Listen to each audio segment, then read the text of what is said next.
Hey guys welcome back to ARM talks. நம்ம இன்னைக்கு ரீசெண்டாக ரிலீஸ் ஆன தி எயிட் ஷோங்கிற வெப் சீரிஸ் பற்றி பார்க்க போகிறோம்.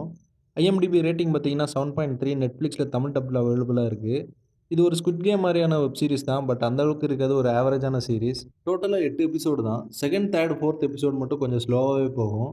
மற்றபடி எல்லாமே ஓகேவாக தான் இருக்கும். அடல்ட் கண்டென்ட் நிறையவே இருக்குது. ஸோ ஃபேமிலியோட பார்க்க முடியாது, தனியாக பாருங்கள். ஸ்டோரி வைஸ் பார்த்தீங்கன்னா சீரிஸோட ஸ்டார்டிங் சீன்லேயே ஹீரோ தற்கொலை பண்ணுறதுக்காக ஒரு பிரிட்ஜ் மேலே ஏறி நிற்கிறாரு. ஹீரோ குதிக்க போகும்போது அவர் ஃபோனுக்கு ஒரு மெசேஜ் வருது, 1 மில்லியன் கிரெடிட்ன்ட்டு.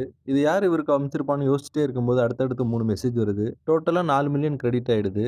ஹீரோ இந்த அமௌண்ட் எப்படி வந்துச்சுன்னு தெரியாமல் குழம்பி போய் நிற்கும்போது அவர் முன்னாடி ஒரு கார் வந்து நிற்கிது. அவரும் அந்த கார்ல ஏறிக்கிறாரு. அது ஸ்ட்ரெயிட்டா ஒரு பில்டிங் முன்னாடி போய் நிக்குது. அங்க இவர் முன்னாடி 20 மில்லியன் கேஷும் ஒரு என்வலப்பும் இருக்குது. அந்த என்வலப்ல இந்த 20 மில்லியன் கேஷும் இதுக்கு முன்னாடி வந்த 4 மில்லியன் கேஷும் சேர்த்து நீங்க இப்பவே எடுத்துட்டு போலாம். இல்லன்னா இதுக்கு பின்னாடி ஒரு கேம் ஷோ நடக்குது. அதுல பார்ட்டிசிபேட் பண்ணீங்கன்னா, நீங்க எவ்வளோ நேரம் இருக்குறீங்களோ அதுக்கு ஏத்த மாரி உங்களுக்கு காசு கிரெடிட் ஆகும் அப்டிங்கிறாங்க. ஹீரோவும் சரி என்னதான் ஆகுதுன்னு பார்க்கலான்னு சொல்லிட்டு அந்த கேம்லயே பார்ட்டிசிபேட் பண்றாரு. அங்க இவர மாரியே ஒரு 7 பேர் இருக்காங்க. இவர சேர்த்து 8 பேரு. இந்த 8 பேருக்கும் ஒரு காமனான விஷயம் என்னன்னா, இவங்க யார்கிட்டயுமே காசே கிடையாது. இதுக்கப்புறம் அங்க என்ன கேம் நடந்துச்சு? யார் வின் பண்ணா? இவங்க எல்லாம் உயிரோட திரும்பி வெளிய வந்தாங்களா? இல்லையாங்கிறது தான் பேலன்ஸ் ஸ்டோரி. ஒரு டீசென்ட்டான சீரிஸ் தான். ஒன் டைம் வாட்ச் பண்ணலாம். புடிச்சிருந்தா சப்ஸ்கிரைப் பண்ணுங்க.